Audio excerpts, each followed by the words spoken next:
Auction time, auction time. Ladies and gentlemen, it is auction time.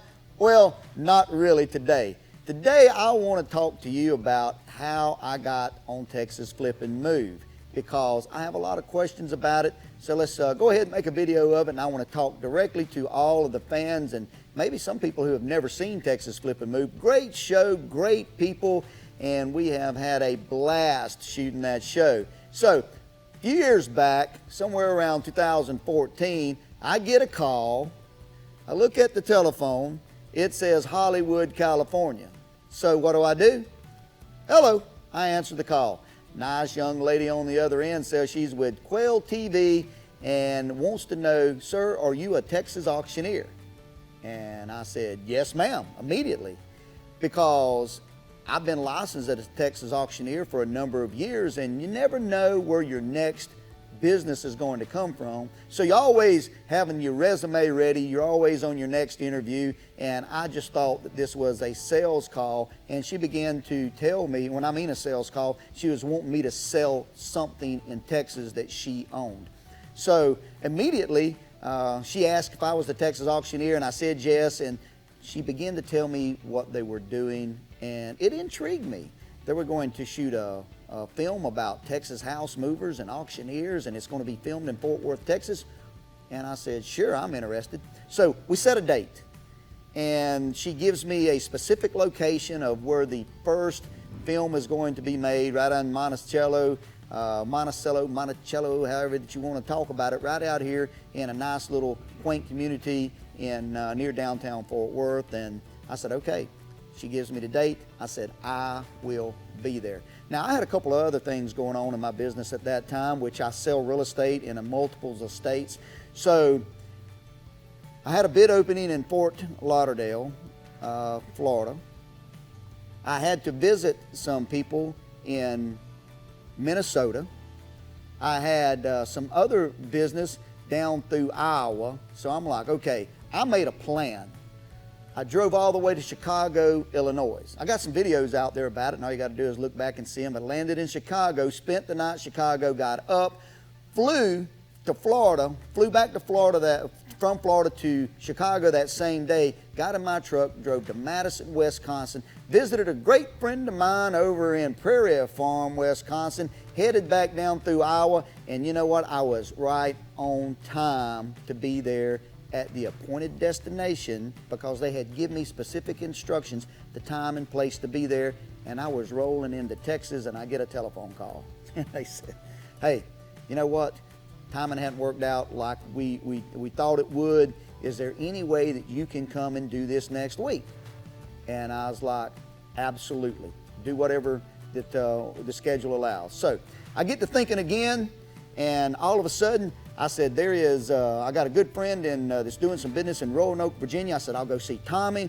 I'll run up to the Auctioneers Association meeting in Pennsylvania, maybe drop back down to Ohio. I'd never been, but I said I'd do that, and I'll finish out the weekend, drive back down to Texas, and try out for this spot in this TV show.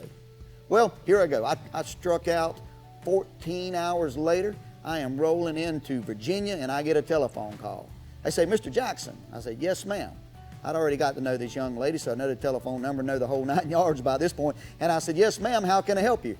Can you be in Fort Worth day after tomorrow?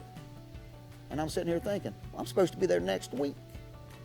But I didn't hesitate, I didn't stutter, I didn't stammer. I said, yes, ma'am. So I turned around and I started driving back, and had to go through Tennessee, and I got another really good friend named Mike Walker, and I called Mike. I said, Mike, I ain't told anybody about this, because heck, I don't want to create a ruckus, tell somebody I want to be on TV and it not work out, but let me tell you what I'm doing. I said, I'm going to Fort Worth, and I got a chance to be on a TV show. I said, would you like to go with me? I said, heck, they may not like me, maybe they let you try out.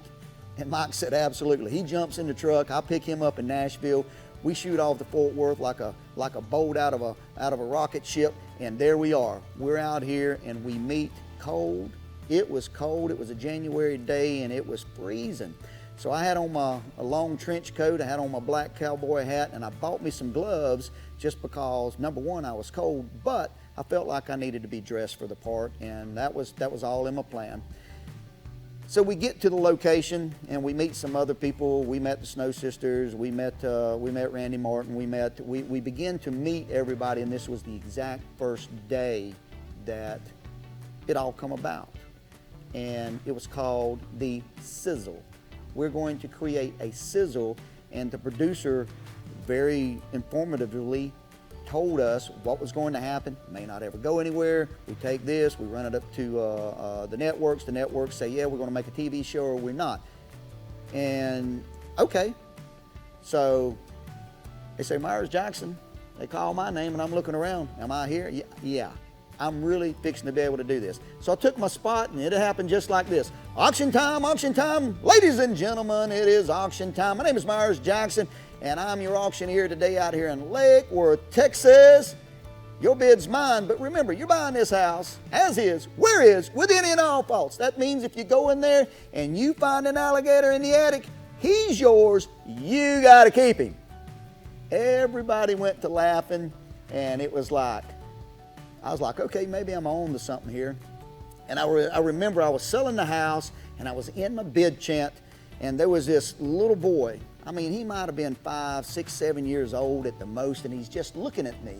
He's looking up at me like that dog staring in a ceiling fan look.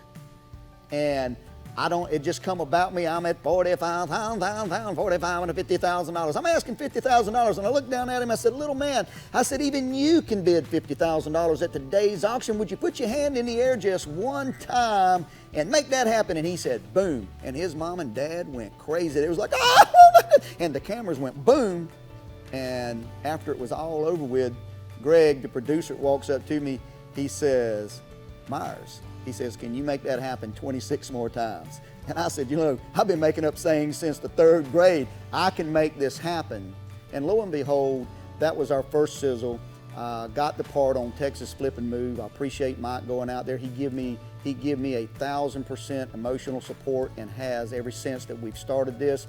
Thank you for Mike for doing that. Thank you for all of my other friends that have stood behind me during all of these 165 episodes. That's a lot of TV. I've learned a lot. I've met some great people. I've gained some really, really good friends. I literally have friends around the world. I got a call from a young lady in France one day, and she says, we're thinking about doing a documentary, and she says, we want you for the documentary. And I'm like, why me? She says, when we think about Americans, you're who we think about. I said, don't you mean Texans? She says, no. When we think about America, we think about your persona. It was an elevating experience for me to get to talk with her. That's still in the plans. Maybe it works, maybe it doesn't, I don't know. But all I can tell you right now is Texas Flip and Move has brought a new dynamic to my life. I've met some really great people. I've developed some skill sets in front of the camera I didn't know that I had. But I really enjoy interacting with people, and as I make a comment or as I am posting or engaging in social media, you never know where that next comment's going to say. I'm going to say this right here, that it has been, I'm talking about almost 100% positive. Every once in a while somebody says something other I may not agree with, and that's okay. Everybody has their own rights, they have their own opinions, but I'm going to say nearly 100% I have got nothing except good words, good support. So hope you enjoyed this segment today to enlighten you about how I got placed on Texas Flip and Move. I will use this as a shameless plug. I want to sell your real estate because I want everybody to come out. I want to give everybody the chance to buy this piece of property. And if you say no, I'm going to say sold, sold, sold.